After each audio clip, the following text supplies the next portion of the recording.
Good day, ma'am. I'm Christian De Bandang, student nurse of Medical Colleges of Northern Philippines. So, today I'm going to conduct the head and neck assessment. So, this is the equipment that I'm going to use, the stethoscope for auscultation and the skeleton for uh, visual acuity po. So, important, sir. So, good day, sir. Can you state your name po? I'm John Louie Macapalan po, sir. So, sir, I'm your nurse for today. So, I'm Christian De Bandam, student nurse of Medical Colleges of Northern Philippines po. So, today I'm going to conduct for your head and neck assessment. So, to see if there are abnormalities po. And I'm going to use the inspection, palpation, and auscultation po, sir. So, sir, I'm going to provide primacy po, sir. And perform hand hygiene.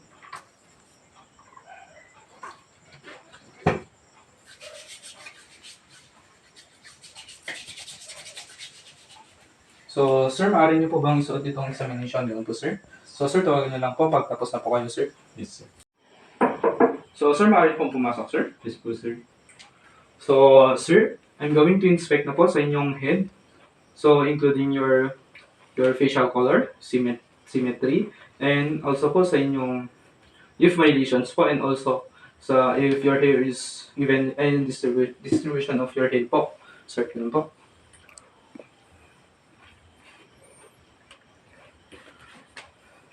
So, sir, as I inspect naman po sa inyong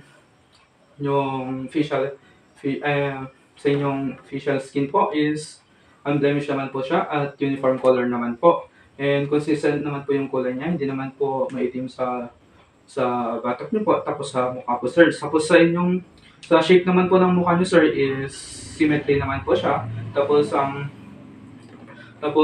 wala na po nakitang mga lesions, and also po your hair is evenly distributed na po, sir. So yun po, sir. So, sir, I'm going to palpate na po sa inyong skull po. Is it okay po ba sa inyo, sir? Yes po, sir. So, sir, hawakan ko po sa scalp niyo po. So, okay lang po sa inyo yung ganito, sir? Yes po, sir. So, start ko na po. So, sir, may nararamdaman mo yung masakit, sir? Wala po, sir. So, okay po, sir. So, sir, as you verbalize po na wala pong masakit po sa ulo niyo po, sir, is wala din po akong naramdaman mga tenderness and masses na rin po. So, yun po, sir. So, sir, I'm going to inspect na po for your eye external structure po, which is including your eyelids, eyelashes, eyeballs, and eyebrows po. So, including po sa inyong cornea, conjunctiva, and sclera po. So, start ko na po, sir. So, sir, hawakan po dito sa part ng mata niyo po, sir. Okay lang po ba sa inyo yun, sir? Yes po, sir. Sige po, sir. So, sir, maaari po ba yung tumingin sa taas? So, sir, okay po. So, sir, sunod ko na po is I'm going to... So, sir, as I inspect naman po sa inyong external eye structure is yung eyelids niyo po is no browy naman po. Tapos sa inyong eyelashes naman po is nung tinignan niyo po sa taas po, sir, is symmetry naman po siya. And sa inyong eyeballs naman po is not bulging naman po. And sa inyong eyebrows is symmetry and evenly distributed naman po siya, sir. So, sir, sunod ko na po. So, I'm going to examine your pupils for the equality of size and shape of in a pen light po. So, sir, start ko na po. I'm going to use the pen light po, sir.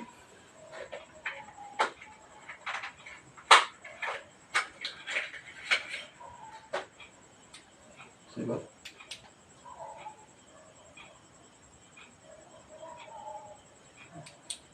So, sir, as I examine for your pupils equality of size and shape po is okay naman po siya, hindi naman po siya nag-constrict po.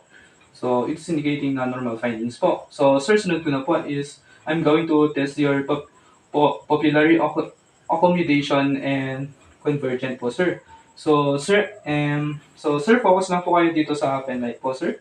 Hanggang ilapit ko po hanggang sa ilong po to test your your pupillary accommodation and convergent po, sir. Start ko na po, sir.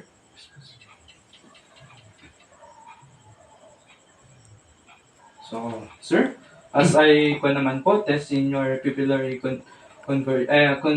accommodation convergence, sir, is nung nung nilapit ko po itong penlight sa inyo, malapit po sa ilong niyo po, sir, is lumapit naman po yung kwan niyo po, yung mata niyo po, yung kwan, closer into your kwan po, your nose. So, it's indicating na normal naman po, sir. So, okay po, sir. Next ko na po is I'm going to So, ma'am, I'm not going to perform the number 8 because ma'am Dance instructed us that I'm not going to we will not do the number 8 because we don't have the equipment, which is the ophthalmoscope, which is for red reflex po. So, sir, I'm going to test na po for visual acuity po using the Snellen chart po. So, sir po na po, sir. So, sir, sabihin niyo lang po yung yung mga letter na tuturo ko po. So, start po tayo dito sa po. Ito po. F, Dito po. O, Dito po. F, Ito po. C, So, sir, maaari niyo po bang takpan sa right side of your eye naman po, sir? So, sir, ano po to, sir? O, Ito po. C, Ito po. Z, Ito po. D, Ito po. P, So, sir, sa left side of your eye naman po, sir? So, ano po to, sir? E, Ito po. D, Ito po. O, Ito po. D, So, sir, based sa pag-test ko po sa visual acuity niyo po, sir, is okay naman po siya. 2020 naman po. Tapos sasabi niyo naman po lahat ng mga letter na tinuro ko. So, it's indicating na normal findings po. So, sir, sunod ko na po dito po sa kwan po, sir. So, sir, sundan niyo lang po itong kwan, itong penlight po na gagalaw ko. So, sa eyes niyo lang po yung galaw niyo po, sir. So, I'm going to do the cardinal position po. So, start po, sir.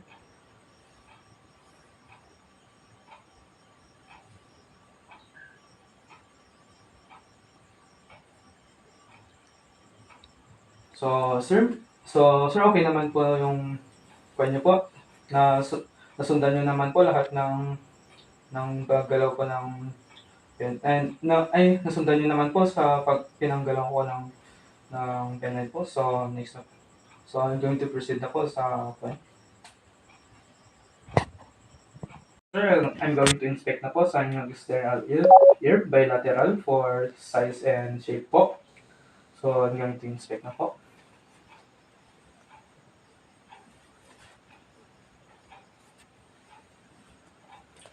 So, sir, as I inspect naman po, sir, is wala namang makikitang mga lesions po. And so, next ko na po, sir, I'm going to palpate na po for your ear and mastoid process po. So, sir, hawakan ko po sa inyong tinga po, sir. Okay lang po ba sa inyo yun, sir? yes po, sir. Sige po, sir. So, sir, may nararamdaman po ba kayong pain, sir? Wala po, sir. So, sir, as I palpate po, is you verbalize na wala naman po kayong nararamdamang sakit. So, it's indicating normal at wala din po kung nararamdaman mga tenderness and mga masses po.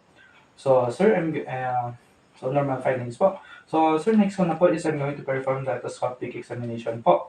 So, ma'am, kapag yung patient po natin is adult, is pull the urachal up top po. Tapos kapag bata naman po is pull the urachal up down, down back po. So as yung patient ko naman po is adult, so I'm going to do the pull the urachal up back po. So sir, so I'm going to note the mga ceramen or wax po, edema, and also the any discharges po.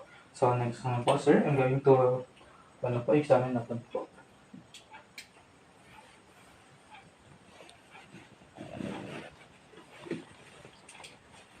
Sa kabila lang po. So, sir, as I examine naman po sa endoscopic niya po, sir, is wala lang po nakitang mga ceramen or wax po, and also wala din po nakitang mga mga edema and any discharges po. So, it's indicating na normal po. So, sir, I'm going to test na po sa inyong, I'm going to, i-test ko po yung pangdinig niyo po, sir. So, sir, I'm going to stand back out po sa inyo, 1 to 2 feet po. So, sir, sabihin niyo lang po yung mga sasabihin ko po. Ronald. So, po. Lawrence. So, yun po. So, sir, next one na po is, kung po, itakpan niyo po sa kabilang right side of your ear naman po. So, sir, sabihin niyo naman sasabihin ko po.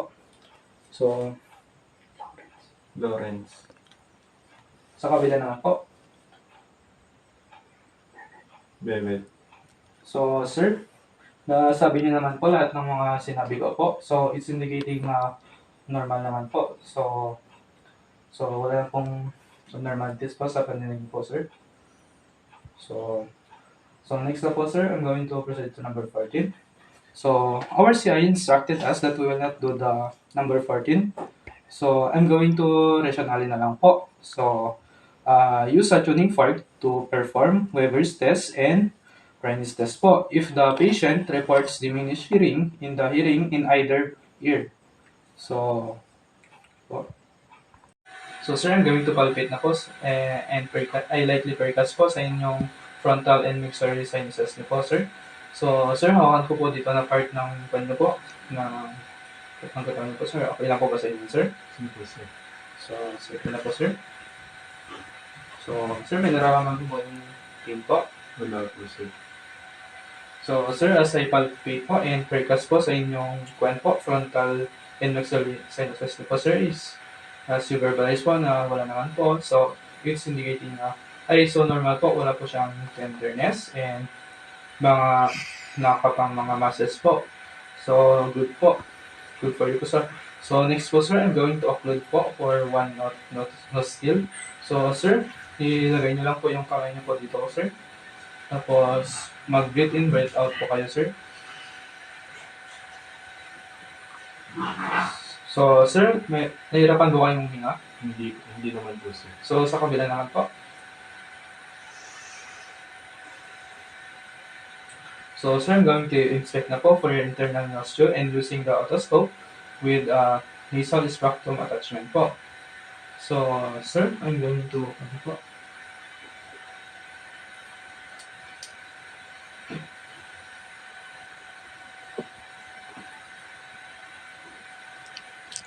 So, sir, as I inspect naman po, sir, gusto lang mo nakita ang mga fluid at mga any discharges po. So, it's normal finding po, good for you po, sir. So, sir, I'm going to palpate na po sa yung temporomandibular joint po. So, sir, I'm going to place my fingers into each ear po, above your ear po. So, sige po, sir. Sharpen po. So, sir, pwede niyo po bang itaas yung mouth niyo po? 1, 2, 3, go. So, okay na po, sir. So, sir, may na-feel po ba kayong crackings nung tinasip niyo yung kamay? Wala naman po, sir. So, ma'am, kapag yung patient po natin is nakaramdam ng cracking sounds while doing the pag nasa yung mouth niya is, pwede pong mag-indicate po ito ng creticus po. So, it's indicating na abnormal po yun. So, next po, sir, ma'am, I'm going to proceed na po. So, sir, I'm going to hand hygiene and wearing a gloves po to inspect po sa inyong lips in your oral mucosa po. So, ano po, sir?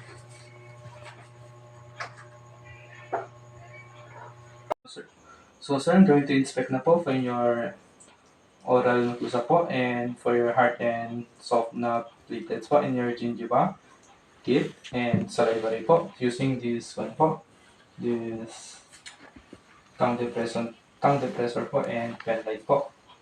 So, start ko na po, sir.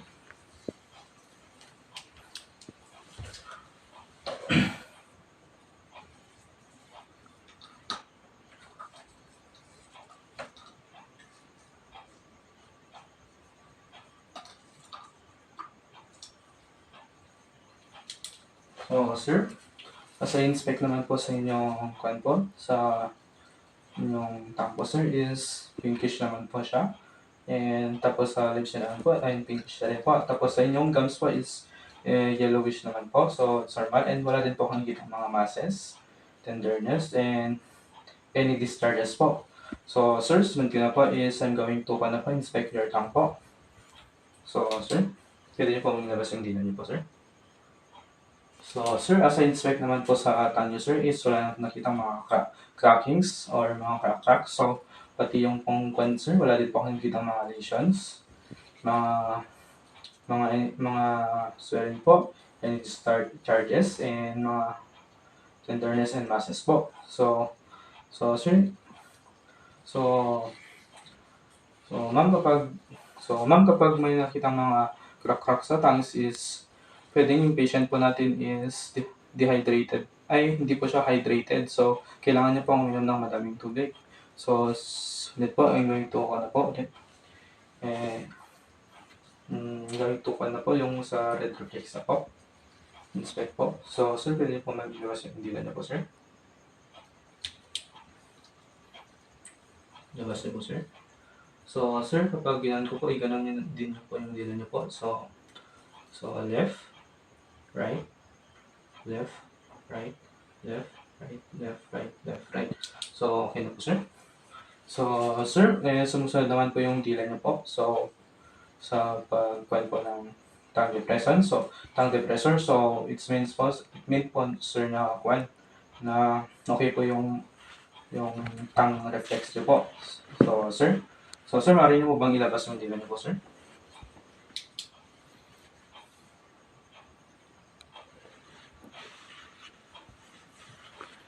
Sir, i-check ko nga po rin po yung uvula niyo po, sir. So, sir, as I inspect naman po sa uvula niyo, sir, is nasa middle naman po siya. So, it's indicating na normal po. So, next ko na po, sir, is I'm going to tanggalin ko na po itong the gloves po, and I'm going to perform hand hygiene work, sir.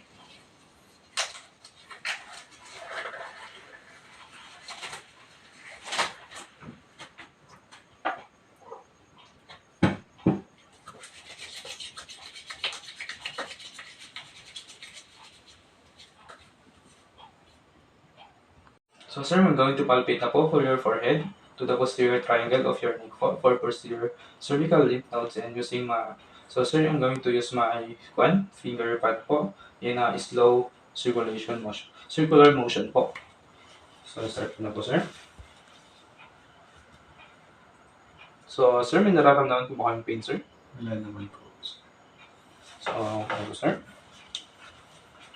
So, sir, as you verbalize po na wala naman po kayong naramdamang pain, so it's indicating na wala pong and it's indicating na normal po. So, sir, wala din man pong naramdamang masses and mga po, tenderness. So, okay, goods po.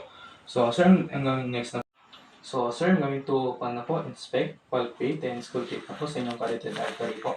So, sir, start ko po by inspecting po.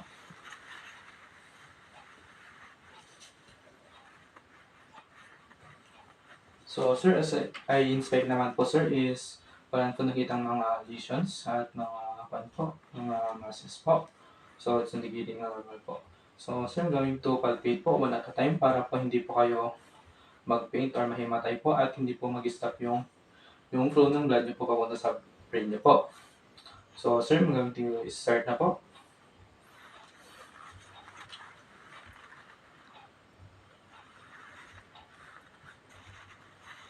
So, kabila po.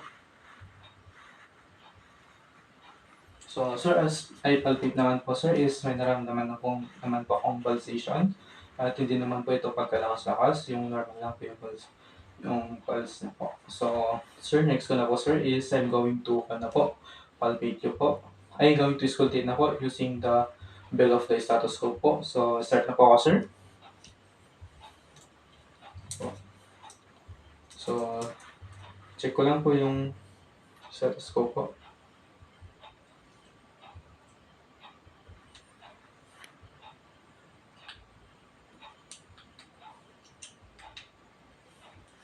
Start na po, sir.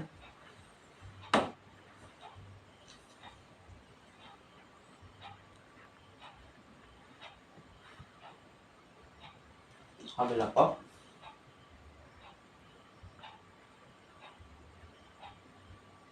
So, sir, As I inspect naman po, as I auscultate naman po sir, is wala naman po narinig na mga glowy sound or yung hissing sound po na sinasabi nila na which is abnormal po yun kapag narinig po natin. So sir, wala naman po ako narinig and silent naman po yung flow ng blood po natin. So it's indicating na normal po sir. So next po sir is I'm going to to inspect and palpate yung trachea po sa baba lang po ng carotid po natin. So sir, inspect ko lang po. So sir, as I inspect naman po sir is nasa middle naman po siya. So, yun naman po. And so sir, I'm going to palpate po. So sir, as I palpate naman po sir is wala naman po akong nararamdaman na pag-enlargement po nito. So, okay naman po siya sir.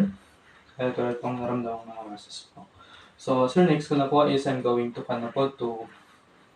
to inspect and palpate po sa inyong yung thyroid gland po which is nasa baba lang po ng trachea po. Yun po sir. So sir, inspect mo nga sir.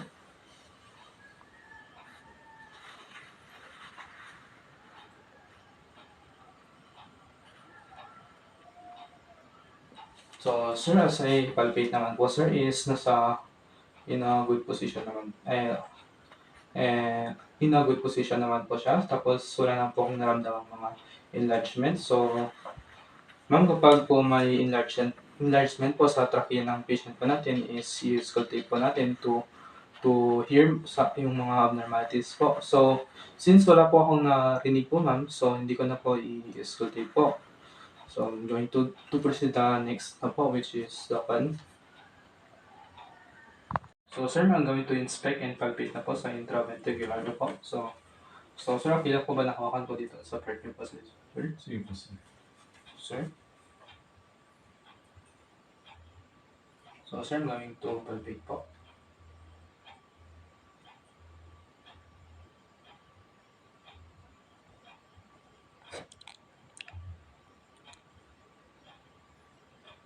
So sir, as I palpate naman po sa inyong supraventricular po, is wala na po akong naramdamang mga masses and mga tenderness and other discharges po. So next ko na po sir is I'm going to to inspect sa inyo yung movement of your neck po sir. So sir, maaari niyo po makularan sir. So maaari niyo po pang iharap yung mukha niyo sa akin po, sa akin po, sa right side po. Tapos ibaba niyo po pag ito. Sa kabila naman po. Tapos, next po, isiganto niyo po yung neck niyo po. And also the next po, sa kabila po. Tapos, sa likod naman po, hindi niyo po. Tapos, paharap naman po. So, sir, as I inspect naman po sa inyong movement ng neck niyo po, sir, is okay naman po siya. Okay naman po yung movement ng neck niyo. So, it's indicating normal. So sir, bago po tayo mag-start, bago po tayo matapos sir, may mga katanungan pa ba po? Papo ba kayo sir? Wala naman po sir. So, okay sir, mag-handle kayo po sir.